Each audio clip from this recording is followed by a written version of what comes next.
Minterbit, what could Dunkin Donuts have possibly done to you to deter you from ever going there again? Well, you see, it was a mere pregnancy term ago, and I went to Dunkin Donuts for the very first time, and my first real impression is the most unhinged fast food experience of my life. I walk into the store, and it's quite literally the smallest square footage I've ever seen. I mean, picture a McDonald's if it was small. And it was also actually a Dunkin Donuts. But it didn't even matter how tiny it was because nobody was even there. The workers were probably in the back of the kitchen playing Uno or something, I don't know. We were in the middle of nowhere. I could have been the first customer in weeks. I opted for ordering at the kiosk, which, by the way, is the best invention in modern society. Gone are the days of social interaction. Now we can take a break from scrolling on our phones to scroll on a giant phone that takes our money. Anyway, I ordered a sausage, egg, and cheese sandwich with a drink. Little did I know, this was me signing a contract that said I was obligated to wait 25 minutes with subpar customer satisfaction. From my vantage point, I could see around the corner into a sliver of the kitchen, so of course, naturally, I immediately started spying on them and I saw a worker spill a coffee on the floor. No big deal, right? Accidents happen, I'm sure they'll clean it up. Wrong. They proceeded to leave the puddle on the ground for the remainder of my time there. It's at this point that I'm realizing it might have been a mistake to come here. When I walked in, the goal was to get something to eat. Now, my goal is to leave as soon as possible. But they were practically holding me hostage because what am I gonna do? Run away? That's how they win. To be honest, the workers might not even be real. They could be cardboard cutouts for all I know. But then I overhear one of them talking to another. He said 2 employees had quit recently. I personally prefer the word escaped, but quit is fine too, I guess. No wonder everything was turning out to be so catastrophic. They were severely understaffed. A few minutes later, one of the employees finally emerged from the kitchen, and now this was an outstanding breakthrough in my research, because we finally have confirmation that there is at least one other life form in the restaurant. He came bearing some news. Now, what could it be? My order's ready? An apology for taking so long? He subscribed to Minterbit and liked the video? No, of course not. He looks me dead in the eye and he says, yeah, we ran out of eggs, so your sandwich won't have them. My sandwich won't have it. Take a look at this. Sausage, egg, and cheese. Take away the egg. What do you get? A disappointment? I don't really have a problem with them running out of eggs. It's more so that he told me 10 minutes after I ordered. You're telling me this entire time they haven't even started making my order? I was the only one there. There was literally nothing to do except make my order. Then another customer walks in. I tried to warn him, telling him to turn back while he still can, but it was too late. He had already placed a mobile order on the app mere minutes ago. Side tangent, why does every restaurant feel the need to have apps nowadays? They hold you at gunpoint and force you to sign up for an account just to earn 3 pennies in reward points after spending $15. 10 years ago, the only app I had was Angry Birds. Now I have Angry Birds 2.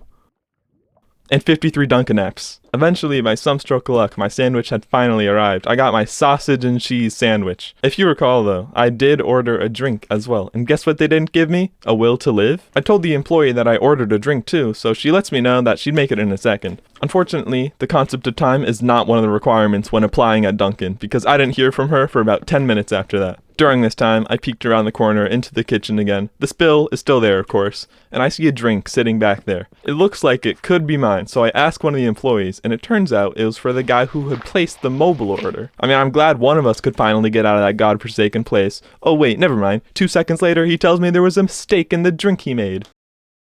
I'm not really sure how to conclude the story, so I'm just gonna say I got my drink and left. I mean, who knows what could have happened to the mobile order guy after I was gone. Anyway, I think it's safe to say I won't go to a Dunkin' ever again. No eggs, long wait times, getting orders wrong. This truly is the worst thing to ever happen in human history. Okay, maybe I was over-exaggerating a bit. I guess this leaves one thing left to do.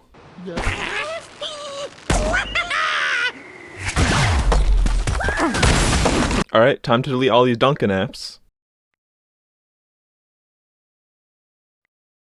Maybe I should have only installed it 52 times. I emailed their customer support line to let them know the bad news. Hello Dunkin', I am emailing in regards to my intentions with the company moving forward. I regret to inform you that I will no longer be conducting business at any of your locations. I really wish it didn't have to come to this, but I believe it's for the best. Don't take it personally, Dunkin'. It's not your fault. This is what happens when one rotten apple spoils the whole barrel. Best of luck to you in the future.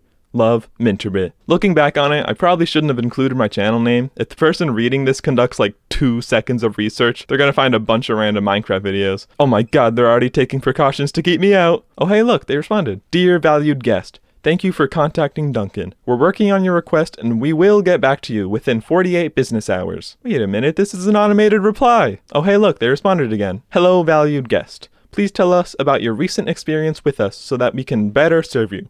Click here to begin survey. Oh yeah, probably should have included my experience in the email. Thank you, do not reply for responding to my email. I really appreciate it. Tell Duncan I said hi. Love, Minterbit. Alright, maybe the survey will help. Did the customer service representative resolve your issue?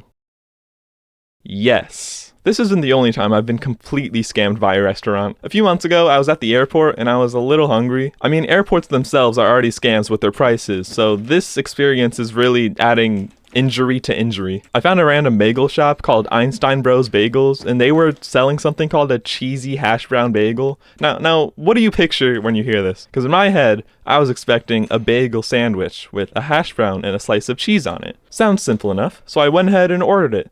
And then the worker proceeds to ask me if I wanted cream cheese on it. This definitely should have raised an alarm in my brain, but it was 6 in the morning. I didn't have time to be thinking about cream cheese. I said no thanks and moved on with my day. A few minutes later, they hand me the bag and I take it to my gate. It was only then that I learned the true nature of this sandwich. I pulled 2 plain bagels out of the bag. Apparently, the cheese part was actually just short for cream cheese. I thought the cream cheese was an extra thing I could add. I mean, why else would the employee ask if I wanted it or not? That's like ordering a cheeseburger and they ask if you want a burger on it. In what world would I not want the integral part of the meal? Are you kidding me? But wait, wasn't there supposed to be a hash brown? What happened to that? Oh, right, of course. Hash brown doesn't actually mean hash brown. It means the scraps of hash brown crust. So I got 2 plain bagels with a hash brown crust on it. Anyway, I think it's safe to say I won't go to an Einstein Bros Bagels ever again. I emailed their customer support line to let them know the bad news. Hello, Einstein. I am emailing in regards to my intentions with the company moving forward. I regret to inform you that I will no longer... Okay, upon further research, I may have just misheard the employee. Turns out, there was supposed to be cheese on it, but this still doesn't explain why he would ask if I wanted cheese or not. I mean, it's really setting my sleep-deprived self up for failure. I'm not forgiving them either way, because they never even responded to my email. At least Duncan found it in their heart to respond. Okay, so I was editing the video when I remembered another time I was scammed out of $1. Minterbit, are you only telling this bonus story to extend the video past 8 minutes so you can place mid-roll ads?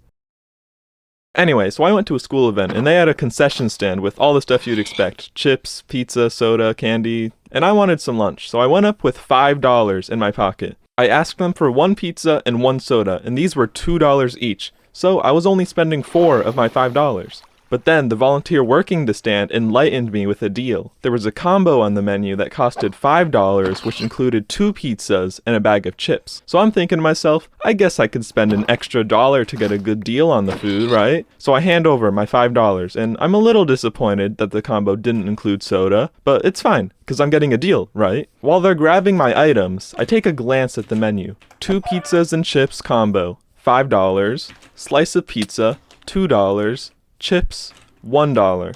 Now I'm no mathematician, but I'm pretty sure the combo has the same price as buying each of them individually. I just got completely tricked by this random volunteer at a school. The worst part is I didn't even want 2 slices of pizza, so now I'm out an extra $1 and deprived of a refreshing beverage, and I'm forced to eat an extra pizza that I didn't even want. Anyway, I think it's safe to say I'm never going to a school event concession stand ever again. I emailed their customer support line to... Nah, I'm just kidding. I don't even know who I would email in that situation. Alright, I can't just end the video without an inspirational message. I think the moral of the story is to always harass minimum wage employees if they even slightly inconvenience you in any way.